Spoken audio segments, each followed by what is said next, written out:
around a little bit. This is going to be multimedia. I just want to show a couple of pictures. I'm Ted, and I spent a long time being blessed to have Mark as a friend.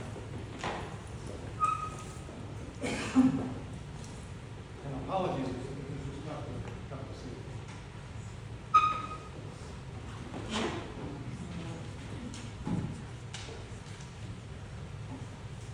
I met Mark when our companies were acquired by Platinum Technology in 1995. This photo is from the 1996 annual report and shows the executive staff. In the following 18 months, we acquired 72 companies, went from 300 employees to 8,500 employees, and we sold it in 1999 for $3.6 billion. Mark ran 1/5 of that company from the beginning. This is Mark inside of his Florida home, about 2000. Mark was one of the earliest Gmail users. He sent me an invite one day. Gmail was extremely new, and you could only get an account by being invited by someone who already had an account. That was Mark. He said, "Don't use your real name, you're going to get spammed to death." So that's how I got Collins@ted@gmail.com, which I still use today. Preparing for this talk, I went back through my Gmail, all the way to the beginning. Mark was a prolific writer. 10,000 emails, easily. Of the many exchanges, some had bona fide Markisms in them, or revealed things about Mark that perhaps you didn't know. Perhaps you didn't dream I know. I selected just a few of them here, and I tried to edit them for time. This is Mark standing in his kitchen in Florida. He said, "Ted, you need a teal green M3 Roadster. You are divorced, you are single. Women love teal green M3 Roadster. You want to be opposed when you show up in the Z3. An M3 Roadster is what we need." This is the teal green M3 Roadster that Mark sold me.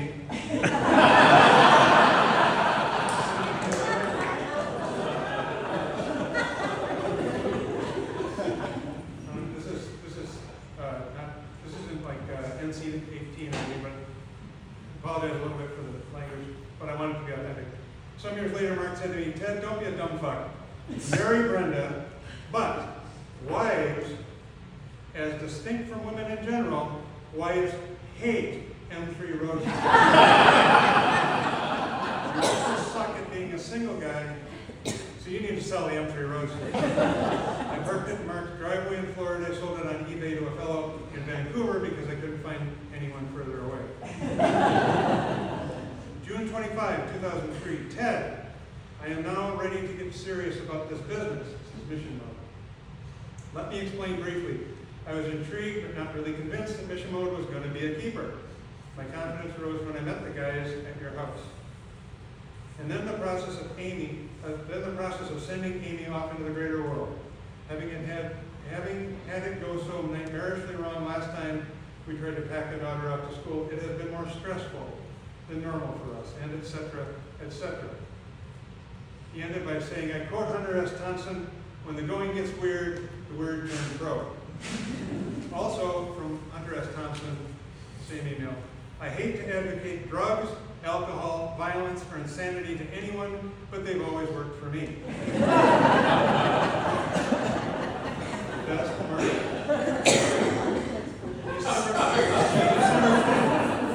December 23, 2003, Mark to Ted. Subject: "This could be a real money saver for the company." Mark story number 1. Meeting with Flip in Chicago, Ted and Mark met at O'Hare. Mark rented a car. Driving out of the parking lot, Mark lit his first cigarette. "Mark, you rented a non-smoking car." "Do you know what the definition of a smoking car is, Ted?" "No. Any rental car after I've rented it."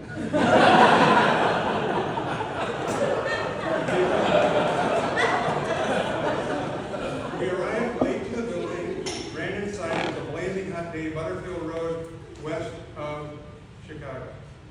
Flip was 2 hours late, then a 2-hour meeting, 3-hour meeting with Flip, then another couple hours with his entourage, Ted, I can't find the keys to the rental car. I searched everywhere. I said, let's go check the car, maybe you left them on the seat or something. I said, we don't go right now, we're going to be late to meet with Marty Levy. And Marty's in the room today. We ran out to the rental car, literally ran. Ted, I was on my mobile. The third person, that sounds more like you play baseball. Mark speeds off for the dinner. I ended my call. Mark says to me, he turns to me, he said, Ted, I didn't start the car. And I said, but we're driving. He said, I know, but I didn't start the car. I left it running all the way. Blazing heat with the AC going. We met with Marty. Marty, hold up your hand. Marty's in the back. Met with Marty, told him the exact same story in a Glen Ellen restaurant, I don't recall which one. Completely unsurprised. Marty said, that's going to be shitty gas mileage.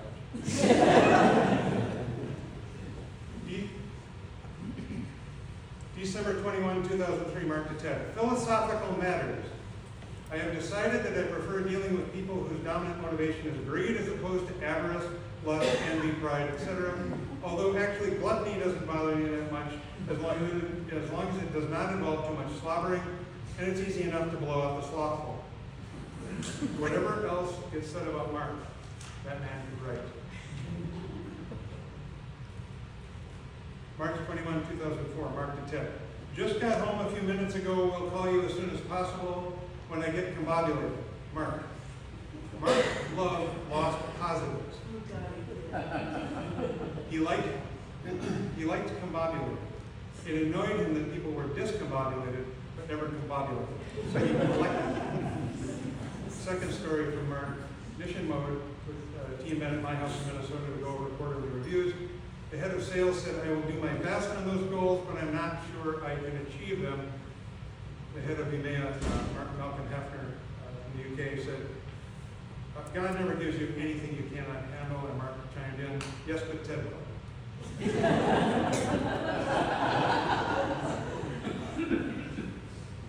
June 11, 2005, Mike Mitchell. Look again. Mike is here.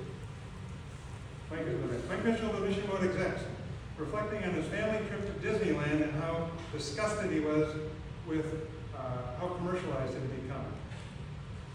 My favorite ride has been renamed the Consiglieres of the Caribbean, and instead of bottles of rum and flintlocks, they now all sport glasses of Chivas and a blackberry. They've turned Mark Fetherolf, etc. That's Mike.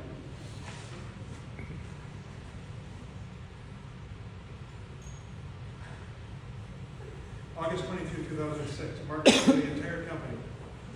Subject, the North Carolina Symphony Review, one of many such emails I received from Mark and the entire company received from Mark.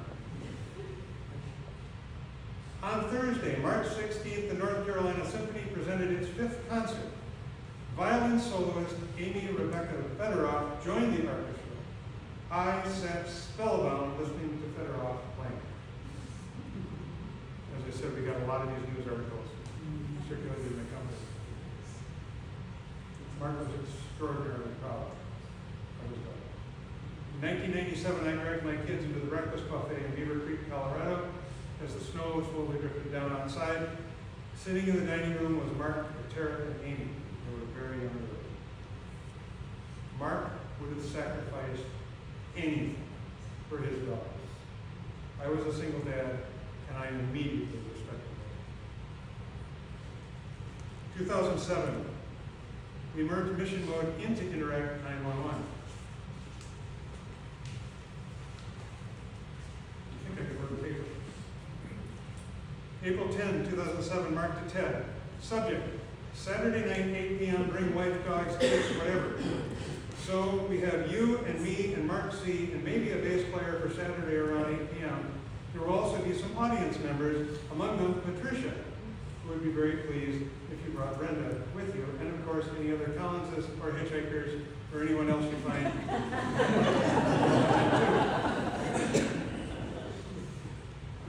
August 24, 2011, Marty Leaney to Ted. Had dinner with Mark Fetherolf and Paul H. last night in Chicago. Mark is such a character. It was really nice to see him happy. Guess why he was happy? I heard he went to Boston, wow, and etc. Cheers, Marty. Mark's story number 4. Prior to Platinum, Mark and his partners created a company called Aston Brook Inc. Very few people actually know where that company name came from. Anybody know? Mark and his 2 partners, they were curmudgeons, sat down at a TGI Fridays, TGI Fridays has like endless antique graphics screwed to the wall. Impatient Mark said, look, we're going to name this company in the next hour. And if we don't come up with a better name, it's going to be Aston Brook, pointing at 2 different signs. And that's how Aston Brook came.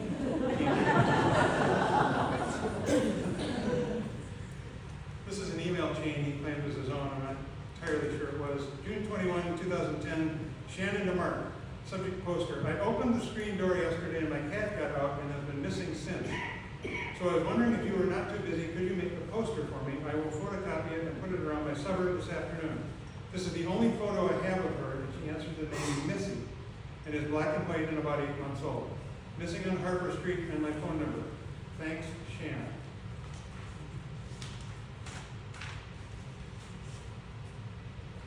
Dear Shannon, that is shocking news.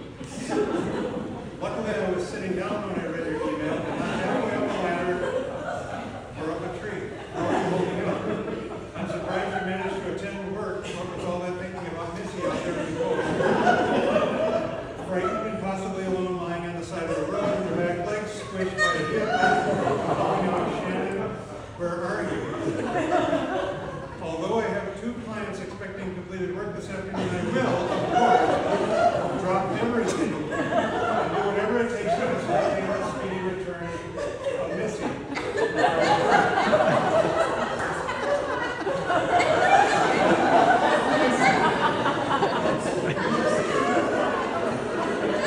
Shannon and Mark. Yeah, that's not what I was looking for at all. It looks like a movie, and how come the photo is so small? Regarding Shannon, or Shannon. It's a design thing. That guy is lost in negative space. Best Mark. Shannon and Mark. It's just stupid. Please do it properly. I'm extremely emotional over this. And a couple of language here. You seem to think this is funny. Can you make the photo bigger, please? And fix the text so it's in color.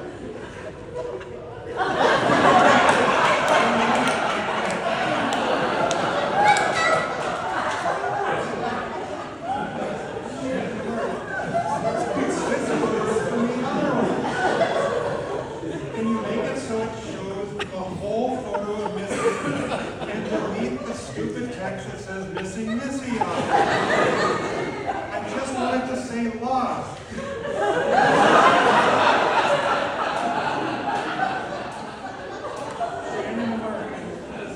This is worse than the other one. Can you make it so it shows the whole photo of Missy and delete the stupid text that says missing Missy on it? I just wanted to say lost. Yeah, can you do the poster or not? I want a photo and the word lost, and the telephone number, and when and where she was lost in her name. Not like a movie poster, anything stupid. I have to leave early today. If this was your cat, I would help you. Mark to Shannon. I don't have a cat.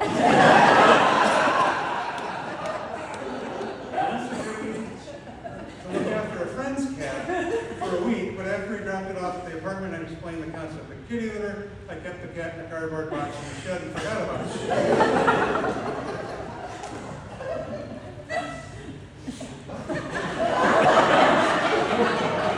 Shannon and Mark, that's not my cat. Where did you get that picture from? My cat is orange. You have a photo of my cat. Sincerely, Shannon. Mark to Shannon. I know, but this one's cute. As Missy has most likely met one of several violent animals possible, you could get a better cat.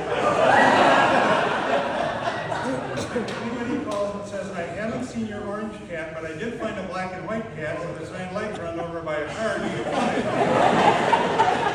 You could politely decline and save yourself a costly veterinarian bill and etc. Best part. Please just use the photo I gave you. Shannon to Mark. I didn't say there was a reward. I don't have $2,000. Why did you even put that in there? Apart from that, it's perfect. Could you please just remove the reward bit?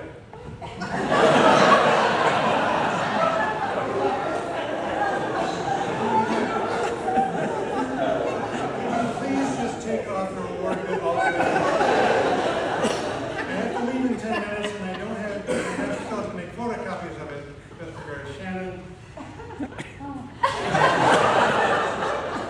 Fine, that'll have to do. All the best, Shannon. Oh my God. November 8, 2011, Mark to Ted. Regarding my assumptions about the 1%, it occurs to me that there were a lot of flaws in my assumption structure back in my 1% days, like when Bill Clinton talked about the economic elite, I thought he meant me. Having money is great, and it's one of the necessary conditions for eliteness, but not sufficient unless you have a really lot of money like Bill Gates' money. Real eliteness involves participating in the exchange of influence with other elite people for mutual benefit. It involves a lot of schmoozing with politicians, CEOs, college football coaches, famous people, and other sycophants. I've heard that Occupy Wall Street people don't have an agenda. For this, I applaud them. There is strength and purity in their aggression and anger. Ted, you and I both lost a lot of money on our expensive houses. Our losses are not the result of natural market forces. Someone crashed the real estate market. They made an obscene amount of money doing so. As far as I'm concerned, it was outright theft. Fortunately, we're not homeless or starving. But there are people who are, and they were ripped off, just as we were, and etc. Your friend Mark. August 8, 2012. Subject, a t-shirt I did not buy and did not wear. Mark's story number 5. Mark, Ken Madsen and I were meeting Will, never Bill, Arndt in Boulder. We decided to stay an extra day and ski a basin. Ken drove, Mark rode the front seat, I was in the back seat. In those days, voicemail ruled, email was still a few years off. I watched Mark and Ken, sitting barely 2 feet apart, leave voicemail messages for each other all the way to A base.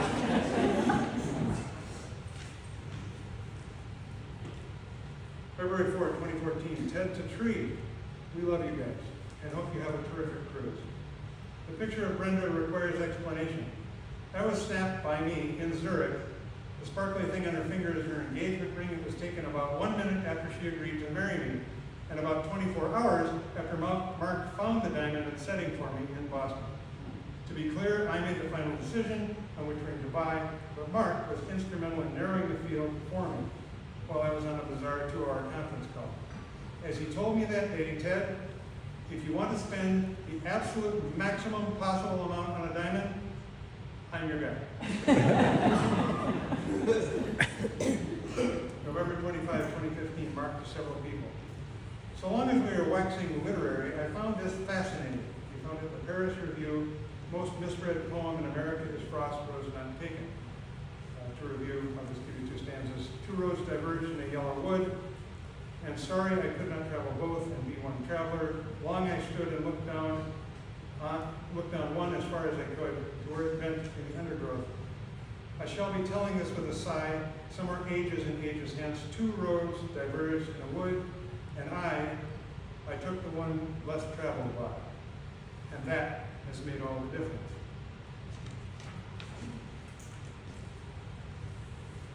November 30, 2015, Ted to Mark, Peter Basketball, and Flip.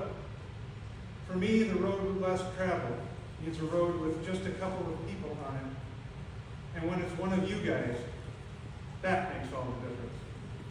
This, for example, is a picture of a completely relaxed Marty Leaney and what he looks like in Alaska. Quote, cigars, fishing, and splashing around in big boots, what could be better than this? December 1, 2015, Mark responded to Flip's assertion that testicular hair was not a concern. Since when do people think uneven ball hair is no longer an unimportant problem? We are doomed to testicular imbalance. I like your anthropomorphic critter art. Along those lines, some of my favorite personalities are cartoon characters, for example, Bugs, of course, Fudge, Yosemite Sam, Wrong Way Beach, Buzz, Rocky and Bullwinkle, and of course, Felix the cat, born 1923, and absolutely cannot leave out Natasha. Mark sent usernames and password to anybody who is always loose and sport.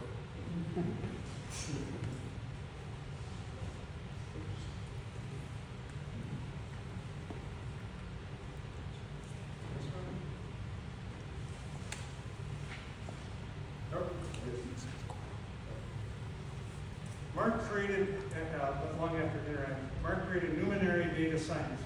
Numinary sounds like numbers, but it's not.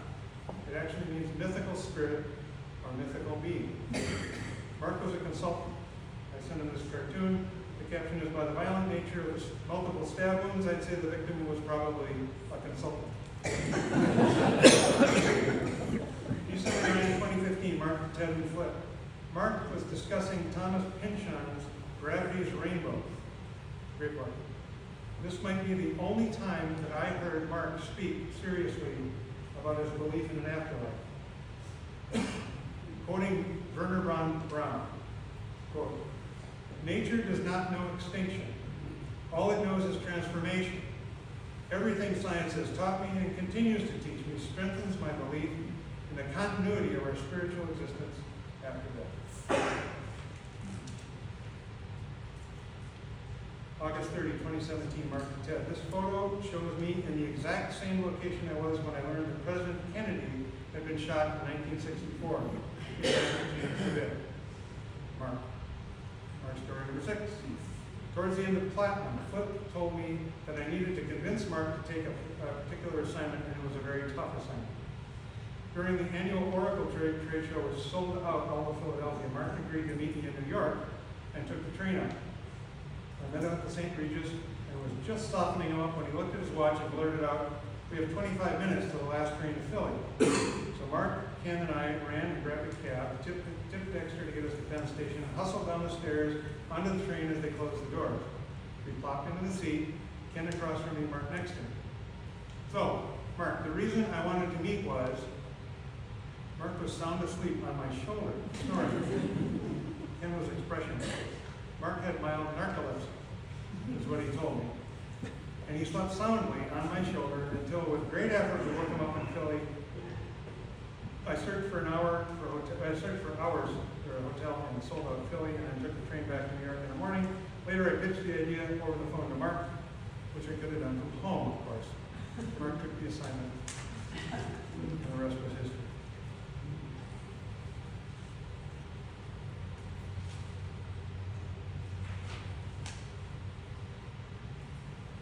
July 22, 2015, Mike Mitchell to Ted and Mark. Subject, Goat Simulator. Somehow, I thought you might be interested.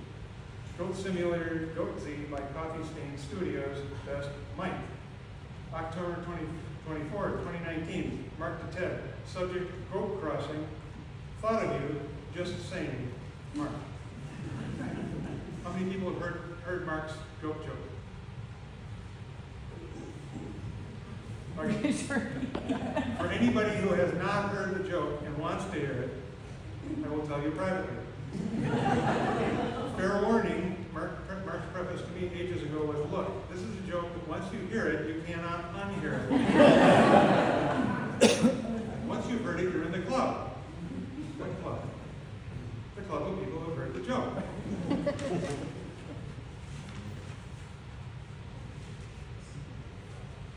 November 7, 2019, Mark and Ted. Subject, ideas for a new startup. You suggested lampshades, but lampshades have a creepy Nazi connection. Therefore, I suggest as an alternative, roofing material. But what I'm really after here is art, to raise the global awareness of private equity like Solzhenitsyn did for the Gulag.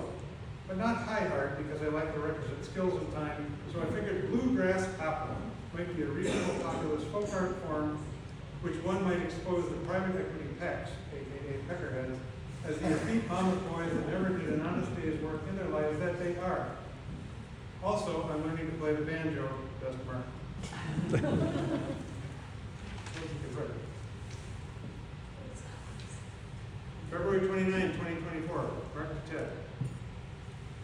He sent me this selfie. If anybody has not heard this, this was taken right after his birthday party. You can see tree behind him. If anybody has not heard the soap story from Mark's birthday party, I'll happily tell you that also. It's a little lengthy, I don't want to, you can't, that one doesn't, you can't unhear that. This is Mark sending me a selfie after the party, thanking me for his gift. And then the note that I really, really hated sending to Tree on September 26, 2024. Mark belonged to a time gone by and men of rarer metal.